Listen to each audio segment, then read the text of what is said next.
Ashamaa akkam jirtu daawwattoota koo nagaa waaqayyoo bakka isin jirtanitti isiniif haa baay'atu. Jirtuu fayyaa keessanii nu nagaa keenya galanni waaqayyoof haa ta'u. Isinis bakkuma jirtanitti baga fayyaa nagaa nuuf qabaattan isiniin jecha har'as egaa viidiyoo haaraadhaan walitti deebinee jirra. Chaanaala keenyaaf haaraa kan taatan sabskiraayib gochuun maatii keenyatti dabalama. Viidiyoo keenya yoo jaallattan laayik gochuu hin dagatinaa jecha.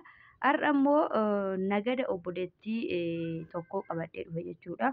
Obboleettiin keenya kun nama biyya harabaa jiraatudha. Garuu immoo egaa haadha ishiitii fi obboleettii ishii sapiraayisii gootee jirti nagadaani jechuudha. Naganni kun maal kan jedhu hiikeen isin agarsiisa jechuudha. Peestaalii bicaa kana hin argitu. Peestaaliin kun kan haadha ishiitii fi kan obboleettii ishiitii jechuudha. Nagada nama lamaati. Kanaaf egaa kana qofa nagada kana qofa immoo miti. Xaafiillee jechuudha. Jarri baadiyyaa waan ta'aniif xaafiillee haadha kootiif obboleettii kootiif daasisiitii naaf keessi jettee lachuufuu bitee daasiseera jechuudha. Xaaficha isin agarsiisa daakamaadha. Nagannis immoo kan obboleettii ishiitii fi kan haadha ishiitii buna dabalatee jechuudha. Kana fakkaata. Meegaa aga dhuma viidiyoo kanaatti na wajjin turaa. Nagada kanaa quba hiikee isin agarsiisa maal akka ta'e. Tole egaa daawwattoota keenya naganni kun jechuudha qubaadha. Kan obboleettii ishiitii fi kan haadha ishiitii. Bakka kanatti kan argitan jechuudha barbaree firee lama. Barbareen firee lamaan kun riimii jedhamti. Riimiin kun qarshii 150. Asitti immoo misira kiiloo 2 jechuudha. Misira kiiloo 2. Misirri yeroo ammaa kun kiiloon lamaan kun 220 kiiloon 110 paastaallee qabdi jechuudha obboleettiin keenya. Akkasuma ashaboon illee jira, sukkaarri illee kiiloon tokko jira, kikkii beeqilaan illee jira. Akkasuma sukkaarri achitti kiiloo tokkoon safaree asitti kiiloo tokkoon safaree peestaalii ishii waan xiqqoo ta'ee fi ruuziin illee bakka kana jira jechuudha. Akkasuma bunni illee jira jechuudha. Bunni iddoo tokkotti kiiloo tokkoon biteef jechuudha. Kan ishiin biti jettee kiiloo 2 bakka tokkotti kiiloo 1 haadhaafis kiiloo 1 obboleettii ishiitiifis kiiloo 1 jechuudha. Kun amma naganni kun kan haadhati jechuudha. Kan haadha ishiitiiti. Midhaanis qabdi jechuudha. Midhaani aamsaadha jechuudha. Midhaan daakuun kan isaanii. Midhaan isaanii jechuudha daakamaadha. Kana fakkaata kan haadhafii fi kan hintalaati. Asin kaa'ee jechuudha. Fumbira kaa'ee ammani geessutti jechuudha. Kunoo kana fakkaata midhaan isaanii haamsaadha. Akkatti daakee bitee sooree daakeen mana kiyya fidee jechuudha. Nagada ishiis waan ishiin na ajajje sana nagadee jechuudha. Midhaan daakamaadha. Kana fakkaata. Egaa daawwattoota keenya amma immoo kun naganni kan obboleettii ishiitii kun jechuudha. Homaa garaagarummaa hin qabu. Akka isheen na ajajjetti quba kaa'ee waan jetteef quba kaa'ee malee waanuma xiqqoodhaan garaagarummaa qaba. Kan haadhafii fi kan intalaa. Garuu immoo jechuudha wantoota isin agarsiise keessaa jechuudha wanti adda ta'e kanaafi ajaaksi kanaadha kan obboleettii ishiitii jechuudha. Wanti hunduu mokoroonii, ruuzii, sukkaara, soogiddaa, barbaree akkasuma paastaa waanuma duraan isin agarsiisedha. Garuu kan haadha ishiirraa adda kan ta'e ajaaksidhaa fi akkasuma qixala. Gatii isaa immoo namoonni baruu barbaadanii isin fayyada jechuudha.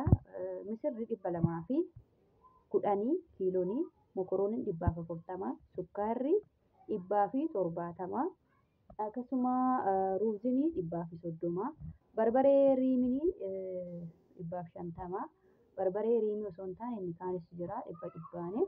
Bunni kiiloon immoo 1,175tti gurguramaa jira.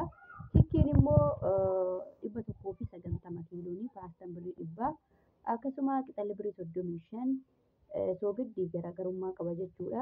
Soogiddi ishiin bullooftuun kun jechuudha kan salaaxaa garaagaraatti naqan jechuudha. Bullooftuun kun birrii 20 garuu immoo qobaattis kan safaree jira jechuudha. Isa noormaalii jechuudha. Kanaafiyyuu garaagarummaa kan qabu kana buna immoo jechuudha. Bunni sadarkaa garaagaraatu jira. Ammaaf kan inni biteef jechuudha bunni kana fakkaata. Kan inni biteef kana fakkaata sadarkaa garaagaraa qaba. Kiiloon birrii 175 isiniin jedheera.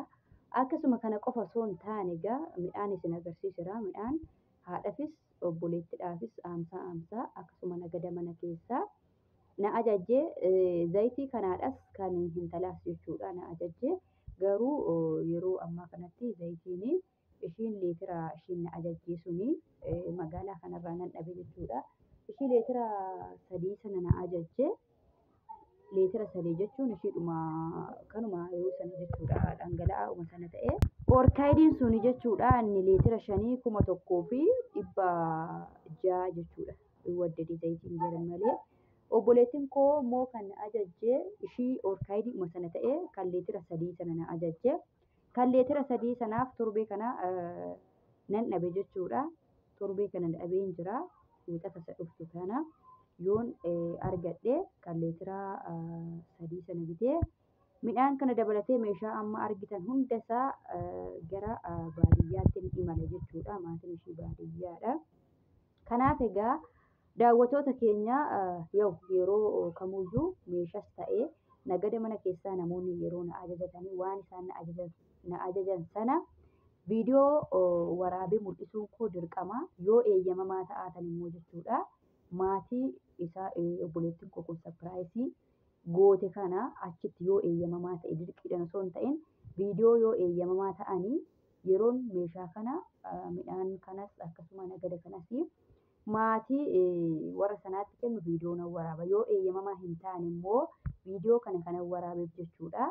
Wanta namni tokko na ajajatti maaliif misira kiiloo tokko qofa hin taane ani dirqama koo viidiyoo waraaba jechuudha. Maaliif namni na ajajate sunis viidiyoo keessatti hin ilaala meeshaa isaa yookiin nagada isaa akka itti na ajajatteef bitaa jiramoo irraan dabsimoo kan jedhu abbaanis akka ilaallatuufini viidiyoo akkanaa kana waraabaa jira. Anaafis immoo hojii kooti jechuudha. Kuni waan yoo miti hojii kooti. Abbichi na ajajes immoo viidiyoo kana keessatti meeshaan ani ajajadhe haala kanaan naa bitameera kan jedhu in arga waan ta'eef kanaafan viidiyoo waraabe jechuudha. Obboleetti koo qaalii baay'ee galatoomii naganni keessa kana fakkaata. Siin jedha namoonni biraas immoo nagadi dabalatee jechuudha. Nagada wanta mana keessaa xaafii dabalatee nagada kun amma viidiyoo keessatti argitan kana akkasuma meeshaa garaagaraa mana keessan keessatti maatii keessanillee sapiraayisii gochuu yoo barbaaddan gabaabumatti yeroo baay'ee eessa jiraattaa eessa jirtaa ituma dubbachaa jiru nagaafachaa jirtu waan ta'eef ani kanan jiru magaalaa Walisooti. Namoonni meeshaa garaagaraa nagada garaagaraa ajajachuu barbaadan maatii keessan sapiraayisii gochuu barbaadan lakkoofsi bilbila keenyaa Duwwaa 9 61 79 67 67 53 lakkoofsa kanaan heloo yoo jettan na argattu jechuudha. Waasaapbii gubbaarranii viidiyoo kana jalas immoo isiniifan godha.